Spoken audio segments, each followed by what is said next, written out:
Let's get you our starting lineups, beginning with the Tribe of William and Mary. It's the 1-2 punch of seniors Daniel Dixon and Omar Pruitt leading the way. David Cohn runs the offense, and Jack Whitman has been very effective this year against UNC-W. And for the top-seeded Seahawks, 4 of their 5 starters average better than 12 points per game. Ingram, Bryce, Fleming, and Kaycock. Ambrose Mosley is the trigger man of the attack. Here you see Devontae Kaycock. I mentioned in the open he was only 6 for 6 yesterday. It's hard, Al, when you're shooting 79% from the field to have a game in which your percentage goes up, But he did it yesterday. So now he is over 79%. There's Greg Malinowski. Didn't want to leave him out in terms of talking about the starters because he can be an X factor, a guy who's very good with mid-range and three-point shots. Made 3 threes yesterday, and they needed every one of them. So the top-seeded defending champion Seahawks get first blow. They're in gold, trimmed in green and gold for the Tribe of William and Mary. And right off the bat, there's the man, Devontae Kaycock, in his office. He's only 7 for 7 in the tournament now. Little pick and roll there, wide open against that William and Mary zone. If I was Bill Raftery, I would say William and Mary opens in not man-to-man. Zone. Wilmington does open in zone, and they will play zone most of the game. I mean man-to-man, excuse me. There is Pruitt short on his first attempt. Yesterday he got off to a great start, hit his first 2 threes, then went cold until late in the game when he hit probably the biggest shot of the game down the stretch.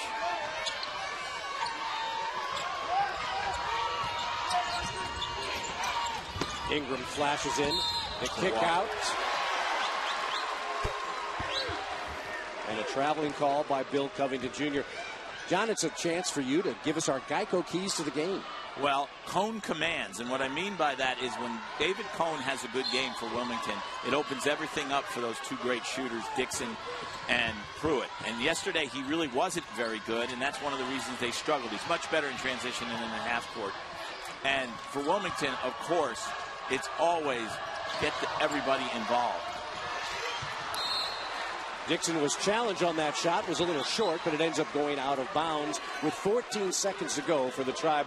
There you got a good look at Kevin Keats, 3rd season at UNC-W.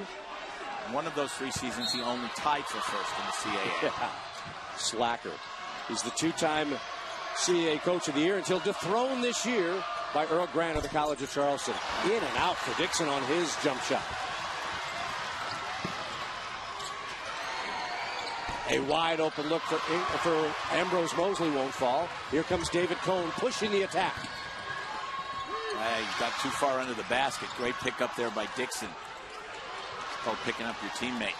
But Cohn will try to go fast every chance he gets. Both these teams will go fast every chance they get. Shot clock should not be a big factor this afternoon. And there is Jack Whitman, who will get an extra. And you mentioned when you were doing the lineups that Jack Whitman has been especially effective against UNC Wilmington this year. It's one of the reasons he got the start. And of course, Nathan Knight had been starting for a while, but there you see the nice little lob pass, good catch and finish by Whitman. Yesterday when he was at the foul line, he was short a lot. See if he's adjusted. He did. Perfect there. First time UNC has trailed in their 2 games so far. So, good start thanks to Jack Whitman. We mentioned he's totaled 32 points in 2 games against the Seahawks, including a career-high 21 points in a loss on January 12th. But that is what UNC-W can do oh so well. Answer quickly back. Ingram is one of those point guards who does a little bit of everything. He can set guys up, he can score, and of course he is the starter, as I mentioned, at the defensive end for them. Took a high ball screen there. Pruitt finds Malinowski, and Daniel Dixon got called for trying to screen there on Ingram. So he set 1 ball screen successfully, but the second time he tried it, he got called by Bill Covington. So Bill Covington has called a turnover and a foul. Tony Shaver, 14th season at William and Mary, doing a masterful job of turning this program around. Whitman makes sure it's 1 and done off the miss by Denzel Ingram. David Cohn's a little bit hyped up. He needs to try some decaf at the first TV timeout. because he's pushing it a little too hard. He knows his coach wants him to go fast. That's why he's doing that. Good deflection there by Malinowski. As I said, Cone had only shot 1 for 6 yesterday and had 3 assists. They need him to shoot closer to 50%, however many shots he takes, and be more like 8 assists, 2 turnovers today. That was 1 turnover. Rice on the attack. Rolls around. There's Kaycock. He missed his putback. Hang on. Let's stop the game. Kaycock missed a shot. First miss of the tourney. Nice give and go there. Cone's got an open look from the corner. And Tony Shaver just shook his fist. You don't see that very often from him at all, particularly 3.5 minutes into a game. He knows how important it is for Cone to play well. Ambrose Mosley answers. Graduate steal on the inbounds by Bryce, and they're bumping and shoving a little bit already. When teams are playing for a third time, Al, especially when they're evenly matched and they've split the first 2, it can get chippy, especially with what's at stake. Well, these two teams, as we say, they love to run and gun, but the athletes on both sides, will draw contact, and that's why we've got a very good officiating crew. Remy Styons and Tony Chiazza working with Bill Covington Jr. And this is basically an ACC crew, because Brian Kersey, who's the supervisor in the ACC, is also the supervisor in the CAA. You'll see these guys working in Brooklyn next week. Does it seem odd for you to be talking about a ACC tournament in Brooklyn, John? No, it doesn't seem odd. It seems disgusting. ACC tournament in Brooklyn. It's like putting the Masters on Long Island. Pruitt finishes with authority. Classic pick and roll, only instead of coming from the top of the key, it came from the side of the court. Pruitt set the screen over there on the right, in the right corner, then rolled to the basket and got a great pass. Mosley working on Cone, backs things out. Wilmington has so much quickness. That's why you'll probably see William and Mary in zone almost the entire game. The issue will be rebounding out of that zone. And so many guys who can handle the basketball. C.J. Bryce has it now. There's 3 to shoot. Flemings gathers in the long rebound. That's what I was talking about with offensive rebounds out of the zone. Back out to Flemings for a 3. There's another one. Kaycock couldn't quite get the handle on it, but he was there. And this is something to keep an eye on as the game goes along, is if the offensive rebounding of UNC Wilmington wears William and Mary down a little bit. Dixon, mid-range pull-up. Kaycock's got it. Normally I would say that wasn't a good shot, but for Dixon, nothing is a bad shot. Wow. There's some artistry and a high-flying finish from Chris Flemings. Great pass by Mosley. Grad student transfer from Old Dominion. He's really added a lot at both ends of the court for Kevin Keats. Averaged nearly 7 points a game at ODU. Whoa. And that's a tough pass for Cone to handle. But he got fouled. Mosley knocked him down there going as he went after the pass. So we will step aside. William and Mary coming out gunning with great ball movement. Their feature, David Cone, the beneficiary for an open 3 in the corner. But high flying is what you'll get from UNC-W. Got the butterflies out. He expects the Seahawks to be better today.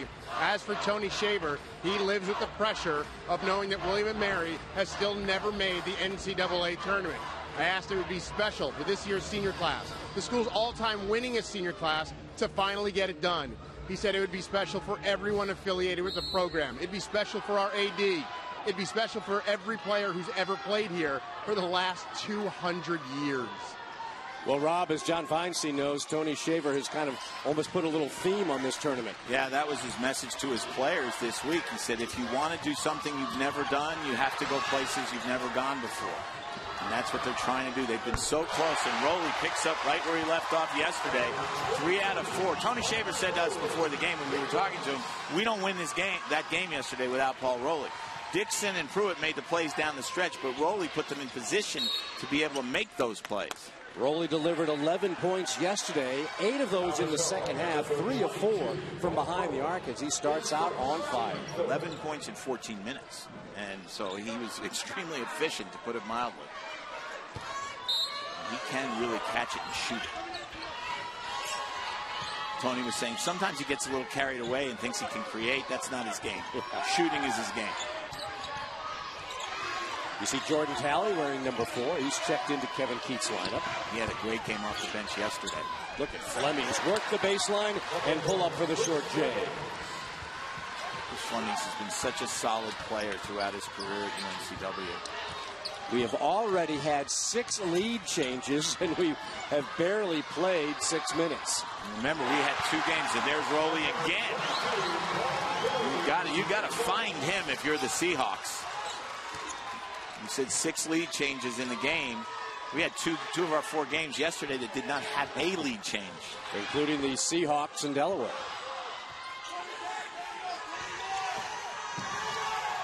Ingram finds Bryce. Boy, I'll tell you what, if you like offense, if you like three-point shooting, you have turned into the right game. What did we say before the game? First team to 100 wins, and there's another steal. And that's kind of what Tony Shaver was talking about with Rowley. Tried to throw kind of a fancy long pass inbounds instead of just getting it inbounds. It results in a turnover and a foul. Can't catch and shoot from 94 feet away. Kevin Keats' Seahawk team may not be the best defensive team. The stats say they're not. But, John, because of their speed, their length, their reach, they are a tough team to break a press on, and they're a tough team to get even simple inbound plays on. Well, their defense, the numbers are proof of why numbers are often deceiving in basketball. The reason their numbers are what they are is because they play up tempo every night. If they wanted to play half-court basketball, believe me, their defensive numbers would be a lot more impressive. See, that's what the NCAA committee will do. They'll look at numbers and say, oh, they don't play very good defense. Right. They do play good defense. And here's that press again that David Cohn must break. He gets help from Omar Pruitt, who takes it right to the hole. I would say he got a lot of help from Omar Pruitt. And Pruitt very aggressive there. And Ramey Steins had that call right, because let's watch this replay. Watch how Pruitt comes in here, and clearly that's a block. The defender's in midair. Brian is trying to get there, and he gets there too late, and that's a block. Brian was not happy with the call, but again, as I said, I've never seen a player happy with the call when it goes against him. So number 21, Marcus Bryant, with his first personal foul. That's 3 now on UNC-W. Let's say Kevin Keats and the Seahawks maybe have a little bit of an advantage in terms of a deeper bench. Marcus Bryant was a real factor in last year's CAA tournament. Well, yesterday, Omar Pruitt played 38 minutes. Daniel Dixon and David Cohn 34 apiece. C.J. Bryce took that little step and beat the defender. Yeah, even in the zone, it's really hard for William and Mary to keep UNC-W out of the lane. Here Rowley is breaking the press himself. Now backs it out into the hands of Dixon. Nathan Knight, wearing number 13 in green and gold, is checked in for the Tribe. Another guy Tony Shaver said to us, John, has got to be better today. Exactly. Didn't score yesterday. Had 20 points a week ago Saturday against Towson. He's really come on. And maybe he doesn't have to score if Rowley just keeps making threes. 3 for 3 for Paul Rowley off the William and Mary bench. I told you that William and Mary would have 3 threes at this point, and neither Dixon or Pruitt had made one. There's Ingram with a 2-pointer, I believe. For our 9th lead change, anything you can do, I can do better. The theme of this first half. Well, we said before the game, first team to 100 wins. Maybe it'll be 110. Fleming's deep 3. Ryan tried to keep it alive. Knight will handle it. Pruitt finds fellow senior Dixon, and one more to come. Quickness versus more quickness. This game is breakneck. Indy 500 like. We need radios inside the cars. As we step aside, we're just giving you a small glimpse of some of the fantastic action today. Paul Rowley, a factor off the Tribe bench. He is 3 for 3 from behind the arc.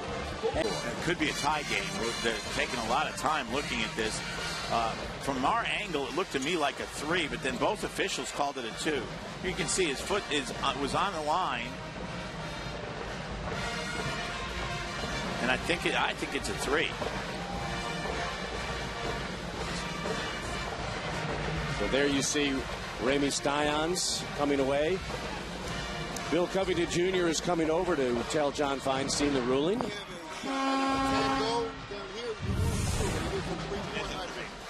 So we are confirming, thanks to Bill Covington Jr., that it is a 3-point field goal for Denzel Ingram. So we do have a tie basketball game at 22 all. And you could see on that replay that his foot, because he was backing up to shoot, the officials, I think, got fooled a little bit by whether his foot was on the line or not, and that's why you have replay. But the lead is to William and Mary, thanks to the Daniel Dixon finish of the three-point play.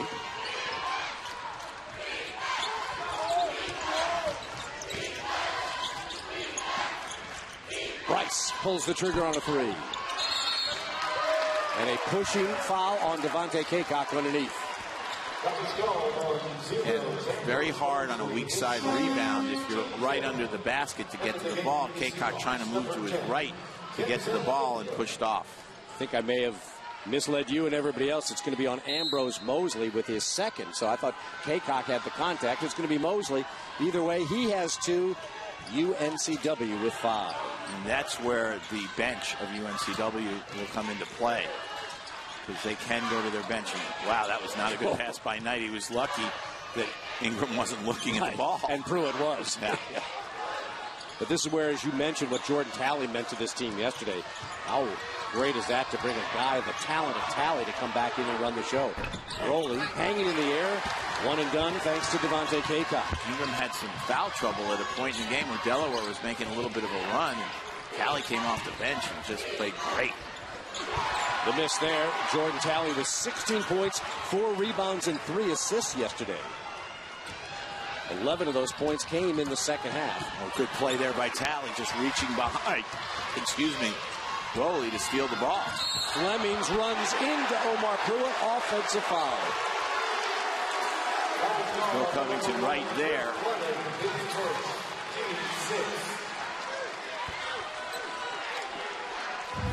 See it here. Fleming's coming in from the wing. Pruitt trying to get back. Yeah, I think he squared up. I think that's a good call. And he was well outside the arc. Now Dixon closed off, double teamed by Kaycock. Finds Oliver Tott underneath. The ball won't drop, but free throws to come. Again, at this pace, free throw shooting is going to be very important, because when you have as many possessions as we're going to have in this game, you're going to have a lot of free throws. That's already 7 fouls on UNC-W. It's a 2-shot foul anyway. William and Mary with 4 thus far. And Chris Flemings now picks up his second, so he joins Ambrose Mosley in a little bit of foul trouble. And it looks like we're going to see Jalen Thorns coming in for Chris Flemings. This does not make Kevin Keats happy at all, even though, as we said, he's got a good bench. There's a reason why Flemings and Mosley start. Right. And William and Mary has got some very good free throw shooters. They're at 69% as a team. 3rd overall in the CAA. Well, it was a lock that he was going to miss that one. Yes, thanks to. I didn't say he was a good free throw shooter. I said as a team. Is he on the team? How about the pullback by C.J. That was a tough shot, turning to his left to make that shot, spinning shot. Todd is on the team, right? Yes. Not everybody on the team, shall I say. So I'll amend it. But Todd can make up for it. Block. Except it's Jalen Thorns on the denial. And Todd may be lucky that ball was blocked out of bounds, because it was a tough shot and he's going to have to shoot it left. The reach of the CAA Defensive Player of the Year, Devontae Kaycock, giving Pruitt trouble and altered that shot. You don't see Pruitt miss by that much, that close to the basket very often. He's very good around the goal usually. Ingram, the quick pull-up. There's Pruitt. UNC-W has to be careful not to just settle for threes. They're at their best when they get the ball inside. The floater won't go, but Pruitt gets bailed out with another personal against the Seahawks. They are up to 8. I'd like to see this one on replay, because it looked like pretty good defense on live action. Tony Shaver not unhappy with the call, that's for sure. Kevin Keats has the exact opposite reaction as he works over Tony Chiazza. And Pruitt's still struggling at the free throw line. We're going to look at it, John. Yeah, let's see if Kevin Keats has a right to be upset. Number 41, Jack Whitman. Number 21, Oliver Thomas. Well, maybe we won't get to find out if Kevin Keats has a right to be upset. See if Pruitt can make the second one. He's really struggled with free throw on front rims again. He did that twice yesterday.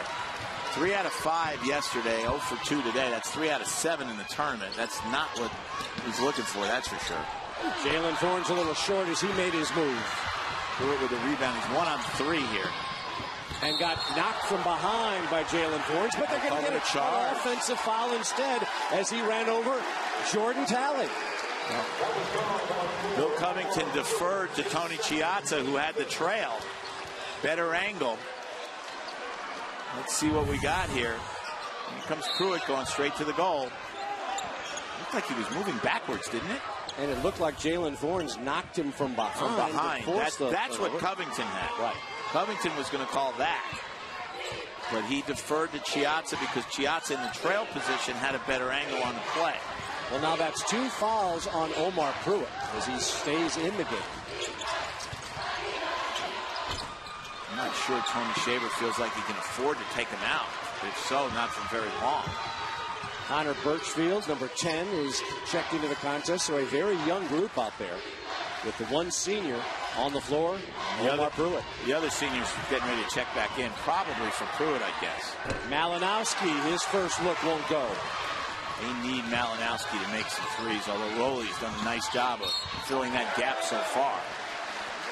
That's going to be on top. That was gone by number 21, Oliver Thomas. His first. We're up to 14 fouls here in 12 minutes, and a lot of that has to do with pace and the aggressiveness of both teams.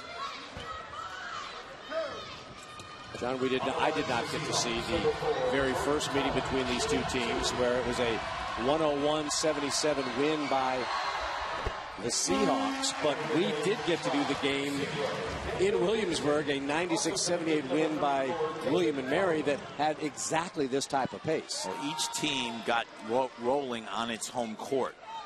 Wilmington with the 24-point margin at Wilmington, and William & Mary with the 18-point margin in Williamsburg. I don't think that I'll say this and then somebody go on a 22-3 run, but I don't think we're going to see a blowout in this game. Or the next one, and that should be sort of a differing style. Two very hard-hitting defensive teams in the College of Charleston and Towson. A half an hour after this one is over. That's our second semifinal game here on CSN today. And the second one may also be 26-24 with 8 minutes left, but it'll be in the second half.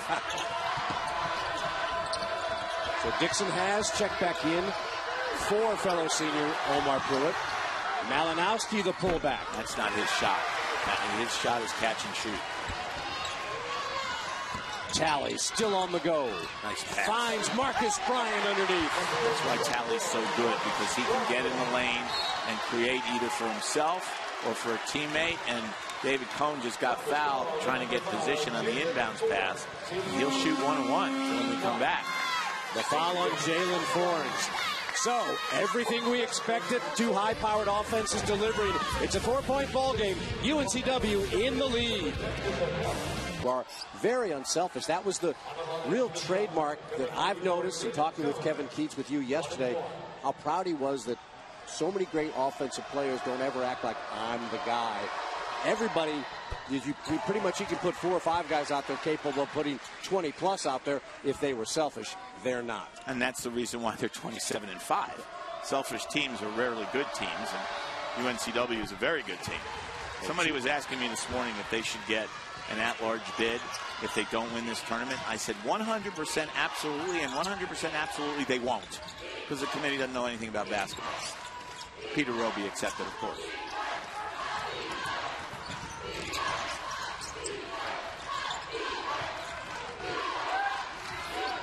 Watch both these teams play. I mean, if William & Mary gets in the NCAA tournament out of this league, they'll be very competitive with whoever they play. 3 chances now for the Tribe, and Jalen Thorne can't finish. That one is blocked inside by Birchfield, and finally Whitman says enough. Looks like volleyball in there, the way the ball's being batted around. Daniel Dixon off to kind of a sluggish start. He had that rebound in his hands and just flat out lost it. Only 1 for 4 from the field, and that was a driving layup. Cone is trapped. He heard me. Dixon. Nope. I thought he was going to switch that. Just to say, hey, John, I'm here. The hesitation. Ingram backs it out to Jordan Talley.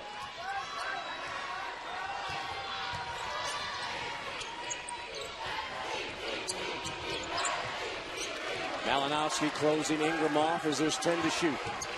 Goes right over that screen, too, which was good defense. C.J. Bryce takes it right to Whitman. He's so hard to guard in there. Whitman's got about 6 inches on him. He simply couldn't do anything with him. So he's in double figures now.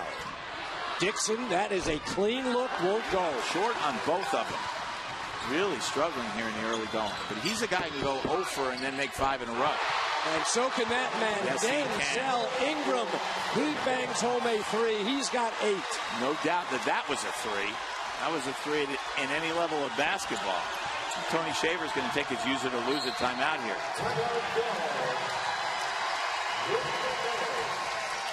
So right now the largest lead of the day, 7 for the Seahawks of UNC-W. And as John said, Tony Shaver getting it. The game has been fun to watch, and Kevin Keats would agree. During the last time out, he told his team the pace is incredible and said William & Mary doesn't want to play this way all game long. But despite that long 3 from Ingram, he warned them not to try and match William & Mary in shooting threes. Pump fake, drive, attack the rim. On the flip side, Tony Shaver, the previous timeout, said their transition defense has to be better. They can't keep giving up easy buckets, guys. And Rob, we see Omar Pruitt with his 2 fouls back in, trying to set up Jack Whitman. And the Tribe, no field goals now in over 6 minutes of time. Well, one of the reasons that Tony Shaver called that timeout, besides the run, was to get both Pruitt and Rowley back in the game. Rowley's the only guy who's been really effective from outside today. 5 to shoot. Cohen's got to hustle.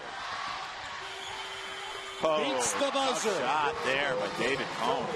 They needed that one. They needed a basket, and they loved getting one from Cone.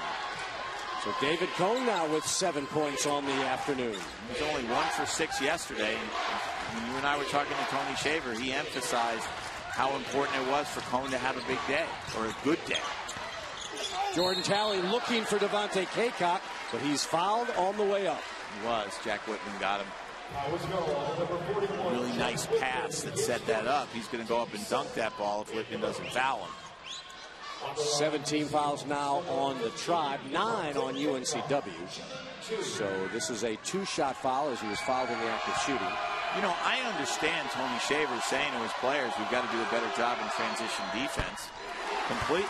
But the flip side is, UNC-W has just been great in transition offense. They're not hitting easy shots. It's not like they're getting open layups because William & Mary's not back on defense. They're making tough shots. Jordan Talley checks out after a very solid first half off Kevin Keats' bench.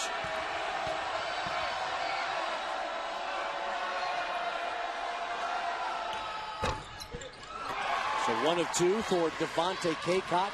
The lead is back to 6. Trapping Cone, he needs some help. No, he doesn't. So 9 points now. A great bit of offensive lift provided by David Cone. Cone beat that trap by himself. Usually you don't beat a trap by dribbling through it. But when he did, he was wide open. Nobody stopped the ball after he got through the trap. Big rebound. Whitman, Kaycock battling. Whitman got it. That's his 5th. Cone's feeling it. He is feeling it. He has single-handedly gotten his team back in this game with 7 straight points. He's got 12 on the afternoon. We're in a 1-point contest.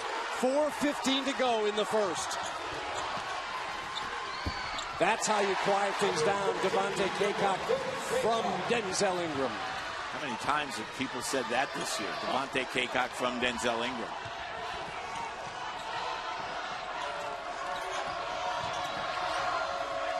That's a deep 3. That's an awfully deep 3.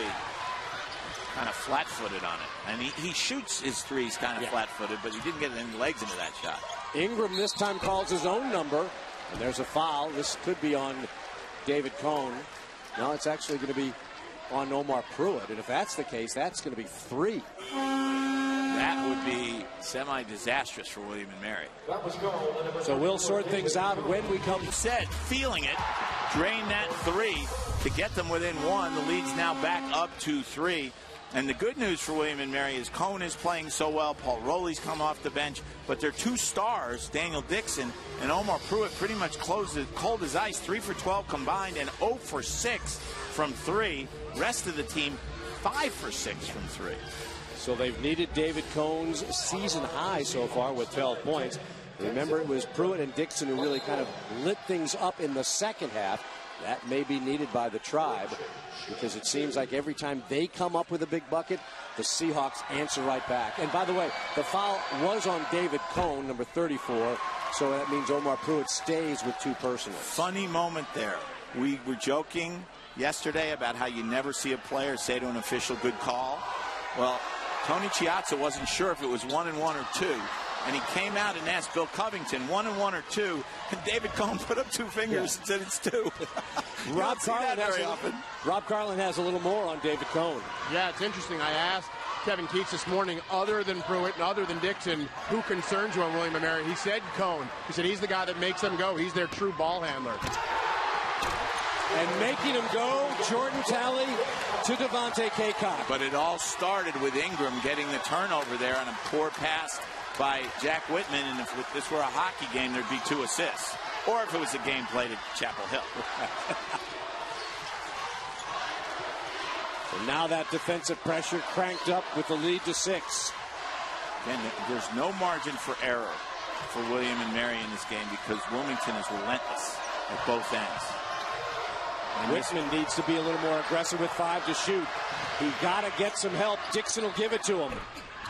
I thought sure he'd make that one since it's the worst shot he's had. So now Dixon, 1 of 7 from the field today. Now, William and Mary's not winning this game unless Pruitt and Dixon get their shooting act together. Rowley and Cone have done a good job of keeping him hanging around, but much like yesterday, they're going to need those 2 seniors, and there's Mosley with another deep 3. And Wilmington is just drilling him from 3. So we are up to the largest lead of the day at 11, thanks to an 8-0 UNC-W run. That's what I mean about UNC-W's relentlessness. Nothing's easy when you play against them. Thank you, David Cone.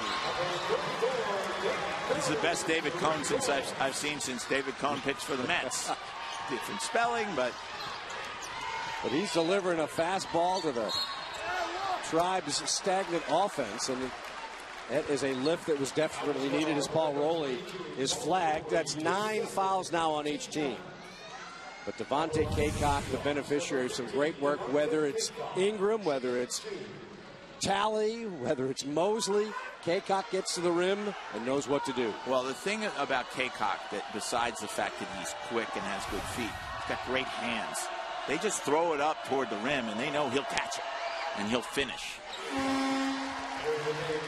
And that's a great luxury. I'm sorry. No, John, just a sophomore, and you look at the wingspan, the 6'7", 240, and the athleticism as a sophomore to win a very prestigious award as Defensive Player of the Year really tells you something about young Devontae Kaycock. Well, and he shoots almost 80% from the field. Again, they're all close in, but there are a lot of guys who shoot from close in who don't make anywhere close to that percentage. He has certainly improved those little drop steps, the plays around the rim, not just using the raw athleticism that we always see.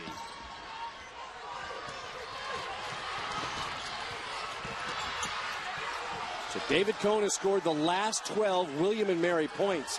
Somebody else needs to step up for the Tribe. Tally on Cone now. Pruitt got knocked. You could hear that one. No doubt. That was a no-doubter.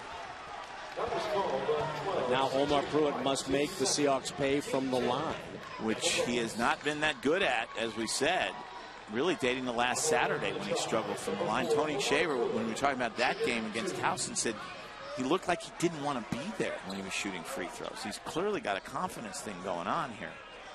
1 for 3 so far today. Never looks unconfident. The other thing, talking to Tony before the game, he said that there was a point late in the game yesterday where Pruitt called the guys into the huddle at the foul line and got in their faces and said, we got to play now. You know, no more fooling around. We've got to play. And they're deciding who the foul was on there for a moment. And he said, I've been trying for 4 years to get him to do that. And he finally did it yesterday late in that game. So Bill Covington Jr. is going to go to the monitor to make sure they've got the right player on UNC-W to get flagged for the foul. They're giving it right now to C.J. Bryce. And you'll see if that sticks.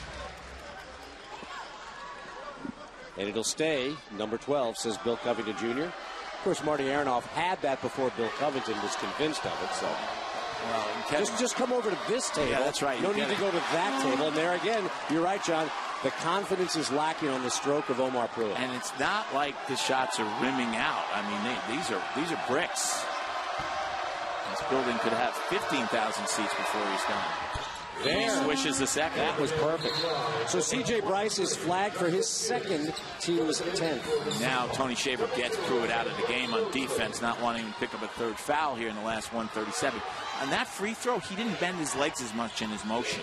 I think he had his eye on the rim better than when he does that deep knee bend. See if he keeps that up as the game goes on. Look at Talley on the attack. It's hard to guard. Goes underneath defenders. The efficiency of the UNC Wilmington offense in this half has been incredible. 46 points. Nathan Knight has got to get something going as well. Can he match up with Kaycock? Not scored a point yet in this tournament. We see Justin Pierce, number 23, in the game as the clock now has gone shot clock-wise to 8 and 58.6 left in the half. I asked Tony Shaver what was wrong with Knight yesterday because he'd been improving so steadily. He said, he's got some kind of hurt, freshman hurt maybe, as in he's tired. So the first miss by David Cone gives the Seahawks a chance now to run their offense. Well, and they ought to run it here. Now, Kevin Keith's going to take his use it or lose it. There's a 23-second difference between shot clock and game clock. If I'm Wilmington, I want to run something quick to go 2 for 1. Exactly. I'm amazed sometimes the number of teams that don't. He was glad to see the old Omar show up, and he's going to need the old Omar and the old Daniel in the second half if they're going to rally. So Dixon 1 of 7, Pruitt 2 of 6. One of the reasons why the Tribe down 9 and could be deeper depending on this possession by the Seahawks. Again, they've let the shot clock run down to the point where William and Mary should get the last shot of the half. I don't understand that. Except now we get a foul on the floor. Raymond Stein's calling it. There'll be 2 shots because that's 10.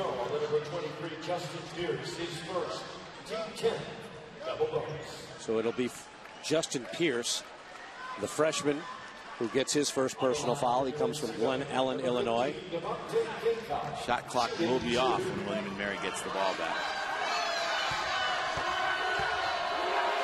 And they will have their full complement of 30 seconds to work.